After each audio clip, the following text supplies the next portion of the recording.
Welcome to the most common 3000 words in English. كلمة admit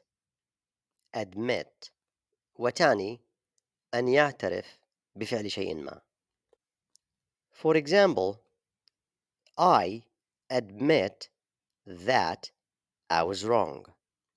I admit that I was wrong.